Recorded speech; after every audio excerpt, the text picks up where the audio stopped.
Welcome to शीतस recipe.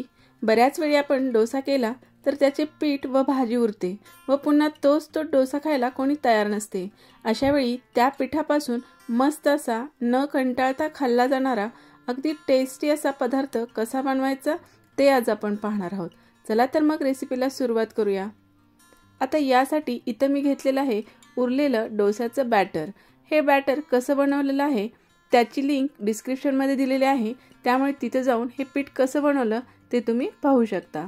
आता या पिठामध्ये चवीनुसार मीठ टाकून घेतलेलं आहे आणि थोडंसं पाणी टाकून हे मिश्रण आपल्याला थोडंसं सैलसर करून घ्यायचं आहे, म्हणजे आपल्याला ह्याचे व्यवस्थित डोसे टाकता येतात। आता आपण हा डोस्याचाच प्रकार करणार आहोत, पण अगदी टेस्टी आणि नेहमीच्या डोस्यांपेक्षा अगदी छान हा पदार्थ लागतो। आता डोस्याचं मिश्रण व्यवस्थित आपलं तयार झालेलं आहे। आता गॅसवरती मी पॅन गरम करायला ठेवला होता। पॅन गरम झाला की वाटीच्या साहाय्याने आपल्याला याचा डोसा करून घ्यायचा आहे। नेहमी करतो त्याचप्रमाणे हा डोसा प्रथम करून घ्यायचा। आता गॅसची फ्लेम थोडीशी कमी करायची आणि यावरती थोडासा टोमॅटो सॉस टाकून घेतलेला आहे। टोमॅटो सॉस ऐवजी तुम्ही शेजवान सॉसही वापरू शकता। त्यानंतर बारीक चिरलेला कांदा टाकायचा, बारीक चिरलेला टोमॅटो टाकायचा, त्यानंतर बारीक चिरलेली शिमला मिरची आणि इथं मी गाजर होतं त्यामुळे थोडंसं खिसून घेतलेलं आहे आणि ह्याला छान रंग येण्यासाठी थोडंसं बीटही खिसून यामध्ये टाकत आहे, त्यामुळे हे अगदी छान दिसतं आणि चवीलाही छान लागतं। त्यानंतर बारीक चिरून कोथिंबीर टाकून घ्यायची आणि जी बटाट्याची भाजी डोस्याबरोबर केली जाते ती पिवळी भाजीही चमच्याभर यावरती टाकायची।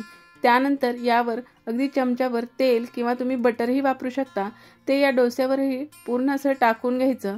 त्यानंतर चवीनुसार यामध्ये थोडीशी लाल मिरची पावडर टाकायची, अगदी थोडंसं यावरती मीठ टाकायचं, कारण यामध्ये कांदा टोमॅटो हे वापरले त्यामुळे अगदी थोडंसं मीठ टाकायचं आणि हे व्यवस्थित मिक्स करायचं। अगदी यावर डोस्यावरच आपल्याला व्यवस्थित मिक्स करून घ्यायचं आहे आणि व्यवस्थित सर्व डोस्यावरती हे मिश्रण पसरून घ्यायचं। हा डोसा दिसायला जितका छान आहे तेवढा छान असा चवीला लागतो। आता यावरती अगदी 2 मिनिटं झाकण ठेवायचे, म्हणजे वरती छान असं हे सगळ्या भाज्या वाफरल्या जातात आणि आपला मस्त असा अगदी मसाले डोसा तयार झालेला आहे। अशा पद्धतीने जर तुम्ही डोसे केले आणि मुलांना जर खाऊ घातले किंवा घरातल्यांना, तर नेहमी तुम्ही जास्तीचं पीठ कराल आणि अशा प्रकारे आपण डोसे करून खाऊ शकतो। आता दुसरा प्रकार दाखवलाय, म्हणजे तशाच प्रकारे आपण सर्व मिश्रण व्यवस्थित पसरून घेतलं की यावरती चीज पसरून घ्यायचं आणि त्यावरही झाकण ठेवायचं, म्हणजे चीज छान मेल्ट होतं आणि अगदी छान असा चीजी डोसा तयार होतो। हा डोसा कोणत्याही चटणीसोबत किंवा सॉससोबत खाऊ शकता किंवा नुसताही हा डोसा तुम्ही खाऊ शकता, कारण यामध्ये आपण सॉसही वापरलेला आहे। त्यामुळे असाच गरमागरम याचे व्यवस्थित तुकडे करून तुम्ही हे मुलांना टिफिनमध्येही देऊ शकता। अगदी मस्त असा डोसा आपला तयार झालेला आहे। रेसिपी आवडली तर नक्की लाईक करा, शेअर करा, चॅनलला सबस्क्राईब केलं नसेल तर सबस्क्राईब करायला विसरू नका। पुन्हा भेटूया अशाच छान मस्त रेसिपीसोबत, तोपर्यंत धन्यवाद।